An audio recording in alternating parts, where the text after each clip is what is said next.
What's up, guys? Welcome back to Newswave. So I'm not even kidding. This is serious.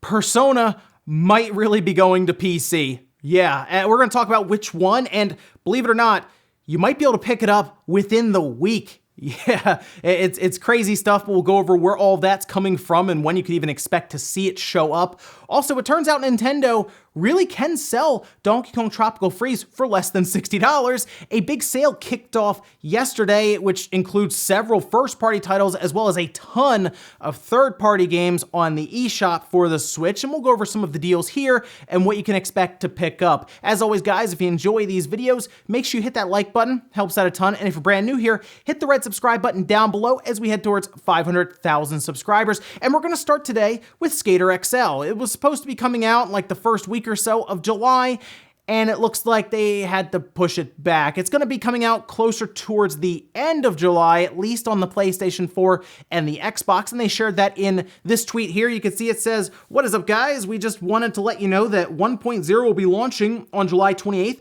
a few weeks later than the original date. Despite our best efforts and due in part to things out of our control, we will be moving the launch of Skater XL 1.0 on PS4, Xbox One, and PC to July 28th. And in a follow-up tweet, they said that the Switch version will be getting some sort of release date in the coming days, coming weeks. They'll let us know, so that tells me that's coming later than the other platforms. Hopefully not too much later, like hopefully it's a couple days or even a week.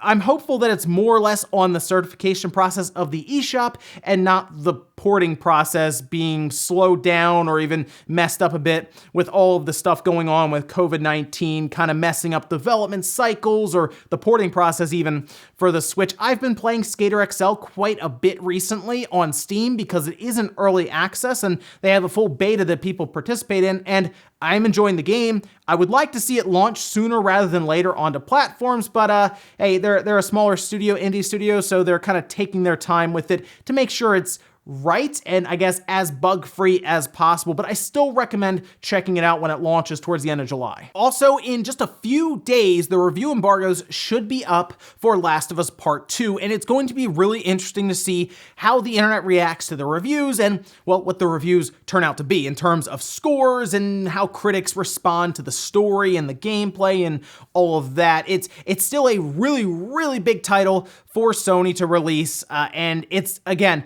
the way that the leaks went down didn't work out too well for Naughty Dog, obviously, because parts of the story leaked out, but it turns out, as much as people think they may know the ending to the game, according to Neil Druckman in an interview with Eurogamer, we don't actually know the end of the story. It has not leaked yet, and that's good. The fact that we don't know the ending means that they maybe can turn everything around in one act. I doubt it, though, based on what we've seen in the different leaked documents and even the full, like, kind of summary that we've been able to gather from all of the pieces and the cutscenes. Unless this whole thing is a dream, I don't know how they're going to be able to turn around with a lot of the fans, or some of the fans, I should say, based on what was in there. But it is at least compelling that we don't necessarily know the ending as much as people seem to think we do, and it'll make me pay a bit more attention to the reviews and have a bit more interest to play through the game to see what exactly the ending is. Oh, and for everyone who was wondering when Crosscode was coming to consoles, because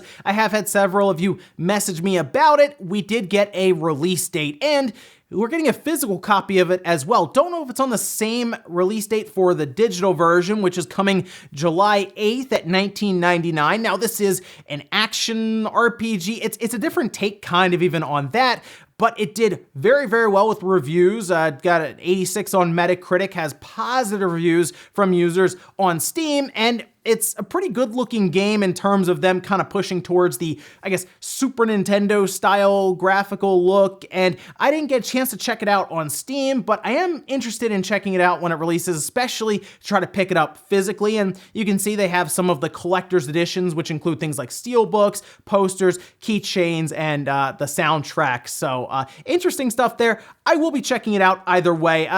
like I said, I hope the physical copy comes out the same day, but if it doesn't, I'm sure I'll grab it, maybe on the Switch, since it should work pretty well there as a portable device with that RPG setup. And guys, with some of the quick news out of the way, let's get into the bigger stuff. We're gonna start right away with the summer game sale, which you can see right here that will be running the 9th, that'd be yesterday, all the way through the 16th. So we will have a full week, which I assume this was originally the E3 sale and they renamed it to the summer sale. But let's scroll down here. They say save up to 50%, and you can see at the top they do have some of their first party titles, which includes Mario Party, which they have not touched since it came out. Turns out though, the studio that was working on that with Nintendo also did Clubhouse games, so maybe that's why, because they were busy creating and developing that game. But hopefully an update comes to that eventually, or, you know, we get Super Mario Party 2, I guess. I don't know. Then we have Mario U Deluxe and Mario Tennis Aces, all of those at $42, marked down from $60. And then to the right of that is probably, I think, the big game to get for this sale. Yes, I know it's still $42, marked down from $60, but that is Dragon Quest XI S, which is still, most people see it as the definitive version. I mean, it's basically called the definitive edition, but all of the added content to this make it worth so much, and it is an easy 100-hour RPG, no sweat. Now, they did finally put Donkey Kong Tropical Freeze on sale for $42. It's still pretty far off of the Wii U price at like, what, 20 bucks or something? So yeah, that is still has a ways to go there. Even Kirby Star Allies was $60 still, and that's at $42. That's a little surprising considering that game came out quite a while ago, but Nintendo doesn't really lower prices on their games that much. And then if you want some other things like Travis Strikes Again at $15, if you just want to get a No More Heroes game going to get back into that kind of that universe, that's not a bad one to grab at 15 bucks. Overwatch even being cut in half down to $20 isn't bad. The Witcher 3 is on sale here for $42 as well. And then Ori at $13.99, Cuphead at $14.99. There is really just a ton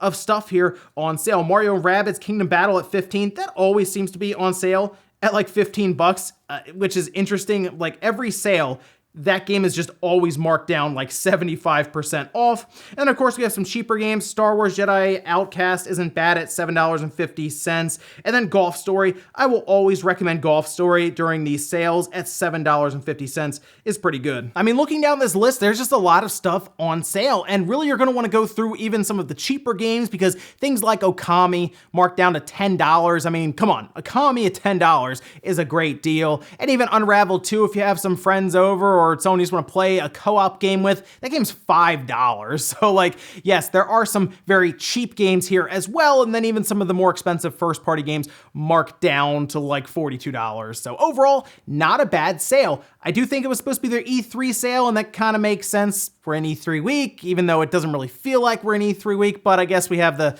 PS5 event coming up in a few days. That's pretty exciting overall for video games, but make sure you check out these different sales here. There's a lot to go through, so check it out and see what you find. Next up, let's talk about Persona 4 Golden. Seriously, this is pretty cool because we had heard previously that Atlas was going to be at the PC gaming event and they wanted everyone to know that they were bringing something big, right? They put out a tweet, they were trying to hype it up, and that got everyone wondering immediately about Persona 5. Turns out, not necessarily Persona 5, but Persona 4 Golden is an interesting one because it's been left on the Vita this whole time. In fact, after these rumors started to break, and then we actually had some proof come out that it seems to be happening, Vita just started trending on Twitter with like 65,000 tweets. That's the most popular the Vita has been online since the Vita came out. It's like that, seriously. So to see Persona 4 Golden finally move from the Vita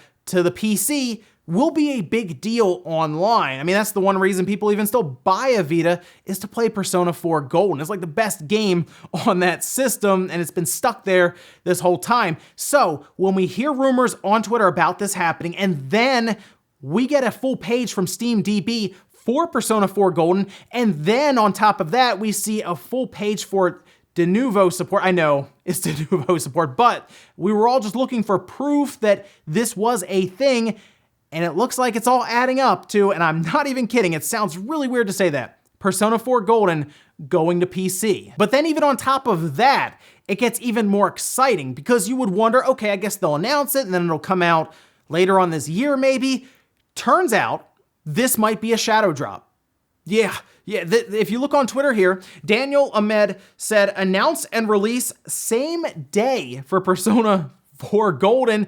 Okay, so they're going to be at the PC gaming show, which is this weekend, by the way. So there's a chance that you'll be able to buy, install, and start playing Persona 4 Golden on your PC this weekend. Now, here's the other fun part. The system requirements, I'm sure, are going to be pretty low. It was on the Vita.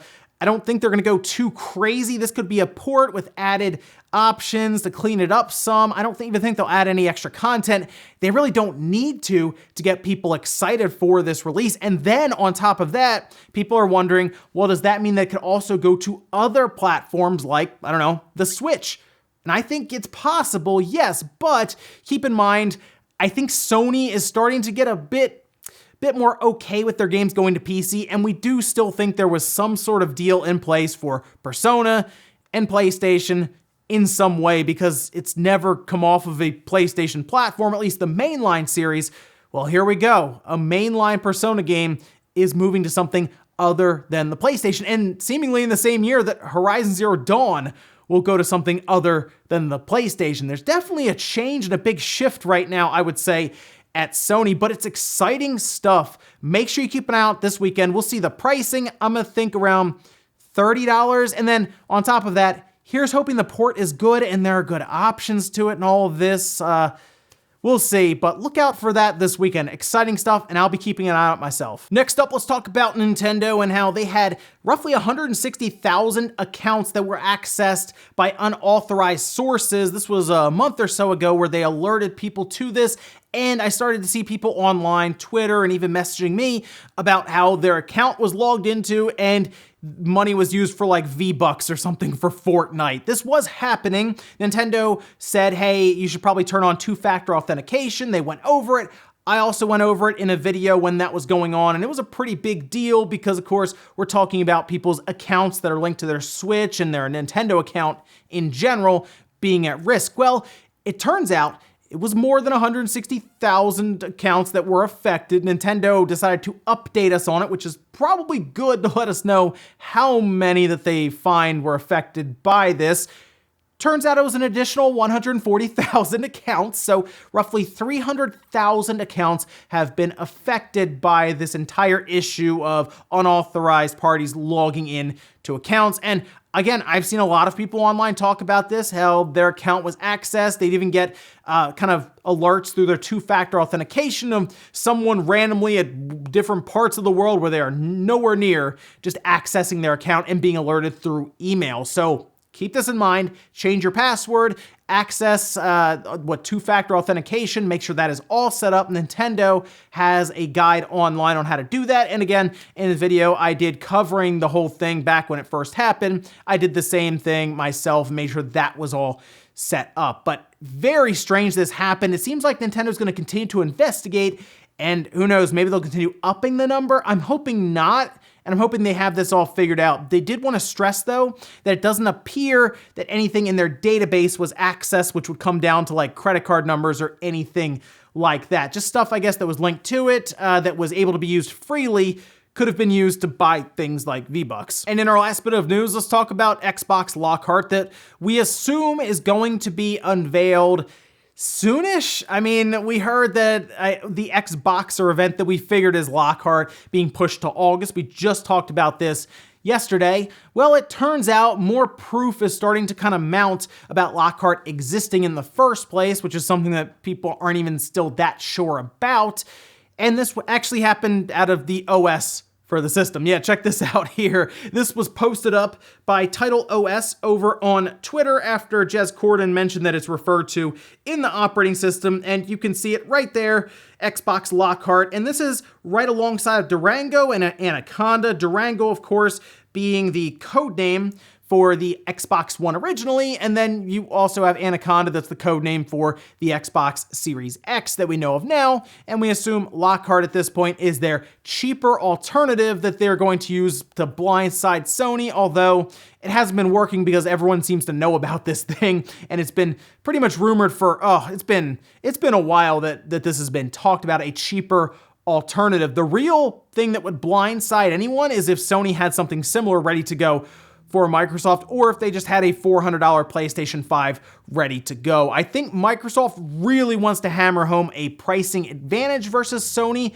especially if it's not with that Series X. Well, here we go. We have a $300 alternative that will play the same games, like 1080p, 1440p, but the same games overall. So we'll see when they decide to unveil it, but again, everything's kind of pointing to it existing. It's just, when do we find out about it? And we'll finish up with the comment of the day, as you're seeing here. This is from Megan saying, the CPU rumor mill has a lot of buzz about an AMD Ryzen 4000 powered tablet that is currently being tested at Microsoft.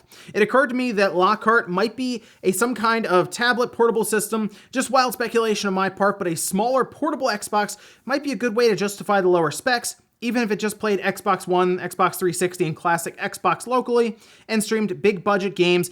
It might still be interesting. So I've thought about really Microsoft taking the Surface lineup and making one that had physical controls around it and just putting it out as like the Surface, I don't know, Surface Gaming Edition or something. They'd come up with some sort of name for it or something. But I've thought about that, and that it could also, of course, be set up for xCloud, because right now we're using like cell phones with touch screens and we're attaching these big old controllers to the sides. That was something that I had thought about. I don't know if they would dive into the portable gaming market, because let's be real, they're having a hard enough time creating games for their console. Like, we're hoping that in July they have a big blowout and show everyone why we should buy the Series X with their first party studios. But Sony had a hard time kind of standing up the Vita. I don't really trust Microsoft to say, hey, let's also have a portable system. I think it'd work a lot better if they took a Surface tablet, kind of turned it into a low-cost alternative with controls to then also use xCloud. And ladies and gentlemen, that's going to do it here for Newswave. If you enjoyed this video, guys, hit that like button, really helps out. If not, hit the dislike. Leave comments down below about everything we talked about today, whether it's the summer game sale. Leave some examples and some good pickups down below in the comments for everyone who's going to be checking things out. And then also, Persona 4 Golden on PC. Are you excited? Is this something you've been waiting for? And are you hoping that it also has a future going to other platforms? Thanks guys for watching, and I'll see you next time.